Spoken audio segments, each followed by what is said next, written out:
I want you to imagine this. You move to a new country for culture, but end up living in an apartment owned by a foreign investor, working from a full cafe of other remote workers, and speaking mostly English. Are you experiencing the place or recreating your own world inside it?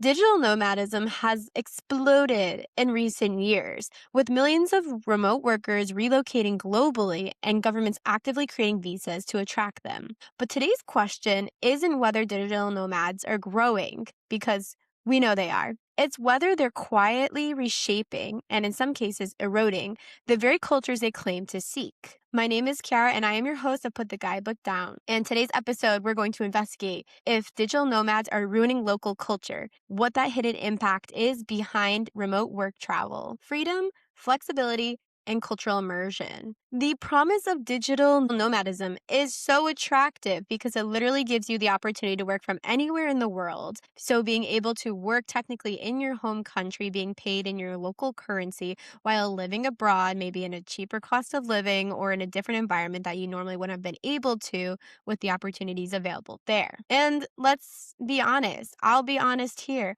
I considered being a digital nomad. I wanted the opportunity to really be in a different environment, trying new foods, going to new locations, meeting new people, learning new languages, while still being retained to my roots in the US. But instead opted for immersive language programs, which gave me the opportunity to experience just that, but at a different level, and one that's more ethical, in my opinion. Nomads are marketed as cultural explorers, global citizens, economic contributors, and potentially as a saving economic source for different types of governments and countries. They're able to contribute more to the local economy, producing more ROI in tourism, and their currency is worth more than the local currency. Studies show digital nomads can boost these local economies by spending, hiring locals for their own businesses, and even promoting destinations through their content. We see this all the time on social media with travel content creators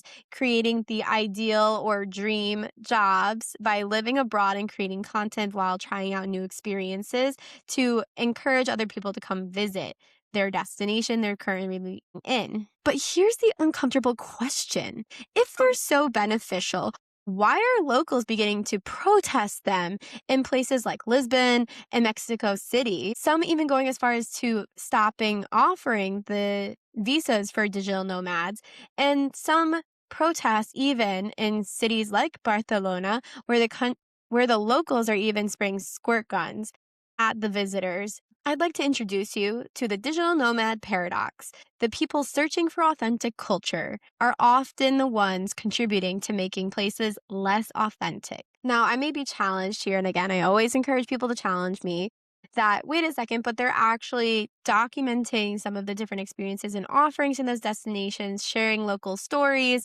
being able to try out local languages and share their learning experiences. That's great and all. And I'm sure there are definitely some influencers out there, especially ones who promote community led tourism, ethical tourism, which we've had on our show that do this type of content approach. But unfortunately, at this point in time on social media and other platforms, we still see digital nomads not opting for that style of content and just focusing purely on main tourist attractions or putting their own description out of these cultural experiences and languages, which may not actually be genuine, authentic, or even correct. When I was living in Indonesia, I actually did a project around this whole paradox, especially when it came to tourism on the bigger scale.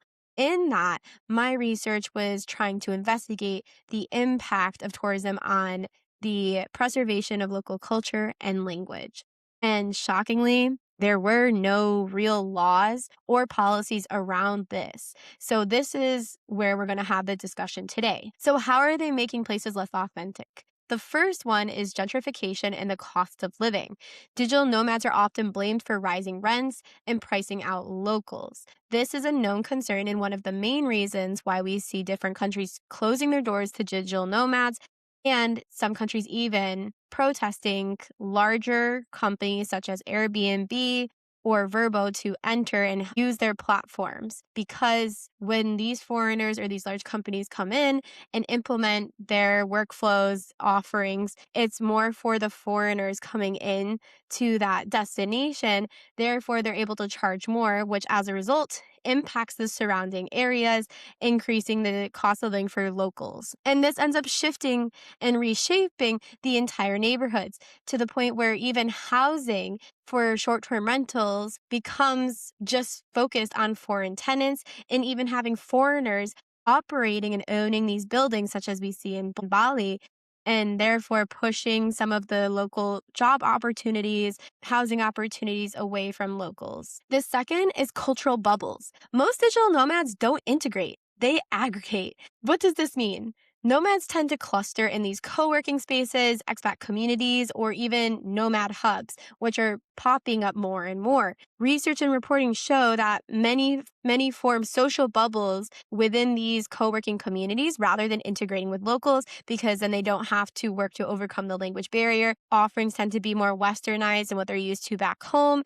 creating a more smoother transition for their shift in scenery and day-to-day. And of course, as a community, they're being surrounded with people who have like-minded ideas, ideologies, and are like them. So they don't feel the need to really go expand beyond that bubble that they're in, which is the whole point of being abroad and living abroad. I've seen this in my own research or even with my colleagues when they were in Indonesia, that there are these co-working areas specifically only for foreigners, not even locals allowed to stay there. And you have to be working X amount of hours to even qualify for an application to the co-working spaces.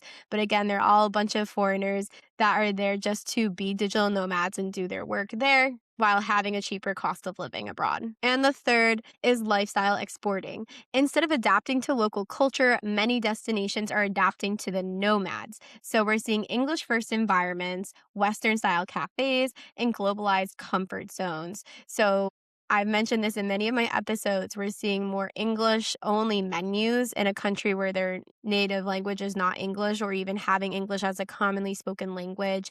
You see, of course, the Francophilia with the fascination in French cafes or American fast food restaurants popping up everywhere. So again, it's going back to our second point, that it's creating these bubbles for expats that discourage them or keep them from going into the local community and experiencing local culture. So we really need to take a pause and ask, are digital nomads experiencing culture or standardizing it while they're abroad? And this is a question I really want our listeners to think about, because if we go to the core of many digital nomads, many of them aren't just travelers. They're content creators that are shaping demand, influencing the tourism in that area and destination, and are essentially shaping the narrative by being the ones who have the most influence and network and accessibility and opportunity to showcase the information about that area. That's the whole point of UGC and influencers, is to influence. Studies show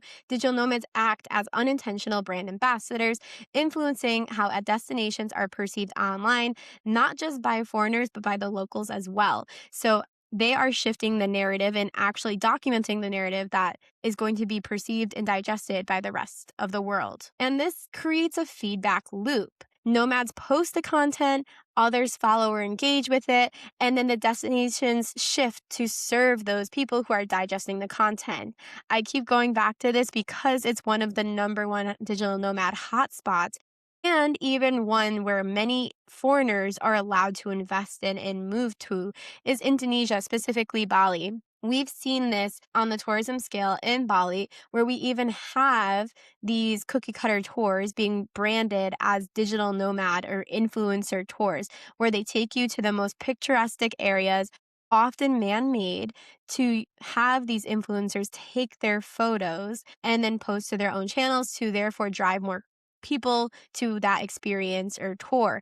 And the tour guides are doing exactly what any other tour guide would do in trying to get the people to then share the content and get them to refer more people. But when challenging these tour guides to then go beyond what they've created as these ideal tours for influencers, is not really an option. I, on my own tour in Bali, was trying to, since I was on a whirlwind experience there from Java, was trying to get them to go beyond what the main highlights are. But anytime I was asking for more information, I would just get recommended more highlights and where I've seen all these influencers go. When trying to push back to go something more authentic, it really wasn't an option because the company did not cater to it since there wasn't the demand. So then we're changing the narrative and we're shifting what we showcase to the foreigners or visitors to the region by catering to those hot spots that they feel are going to be the most attractive to show rather than actually taking them in to the true local experience. We then see authenticity becoming a product and then a pattern. So then how do we make authenticity the real pattern? How do we balance this with the credibility and the actual hotspots that people do want to address while also going deeper into the local culture and destination? There are benefits towards digital nomadism. We have economic stimulation, so we're seeing more revenue going into the local economy, giving opportunities for local employment, for people to interact with the culture, and maybe a more contained, safer space for those who are new to the travel side or international travel. We're seeing revitalization of rural areas. So, one of the examples I've given on another podcast is we've seen in the city of Malang, a group of students wanted to help revitalize a local village or two. And one of the ideas was to paint the village's buildings to be very colorful. So we have rainbow, we have blue, we have white, we have these other branded villages for like ceramics, for the arts, for music. And this branding was to help rebrand those areas to be cleaner, more attractive, and to encourage then locals and non-locals to visit them because it's something different.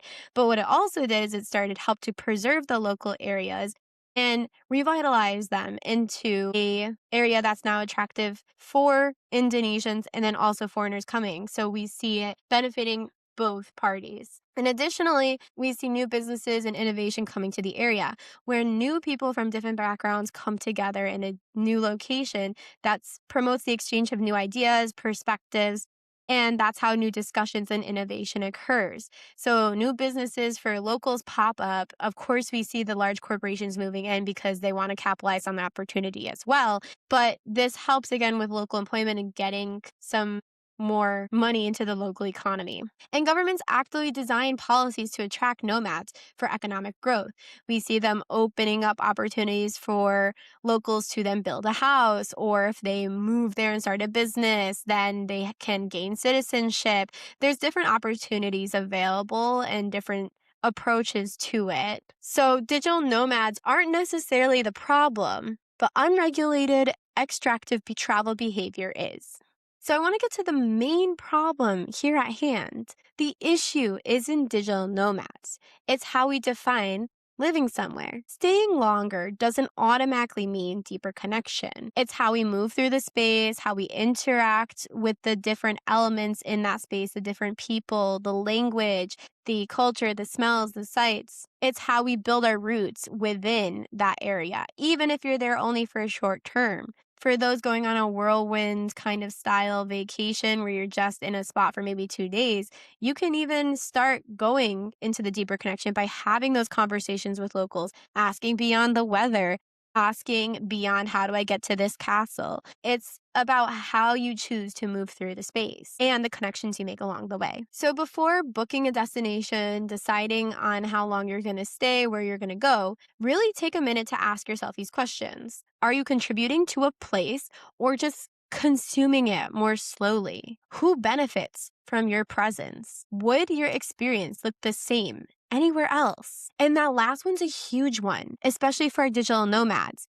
If you were to collect your things from your first location as a digital nomad and move to another destination, would your day-to-day change? How would it look? Would you still be in your bubble, or are you actually going out, connecting, and planting those roots there? Really reflect on it. So then you may be asking, how do I travel without becoming the problem, especially if I want to be a digital nomad? Number one, break that bubble. Don't rely on co-working spaces or the expat groups to hold your hand and to put your foundation in an area. Get out there, and try to go interact with locals and get out of the expat sphere. Expat groups can be great for forming initial relationships, trying to navigate safety or how to just navigate where to find housing and what those policies are. But don't make that your only outlet. Second, stay where locals live.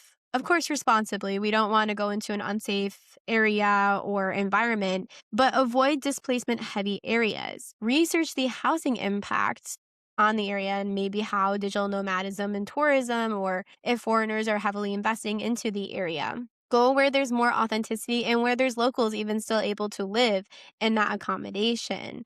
There are co-working spaces that are open to locals also living there. I've been in them. They're very lovely because it's often run by a smaller family that wants to teach foreigners their culture and share their culture with them while also catering to those in their community. Third, of course, is my favorite. I'm sure so many people have heard me say it. Learn the language. Even the smallest effort goes a long way and shows your respect. And that takes your whole experience to a whole other level. You're just going to have so many more conversations. You're going to get so many more opportunities that you never even considered just because you took a small step on how to even speak in the local language. Number 4, spend intentionally. Choose local businesses over globalized one or large corporations.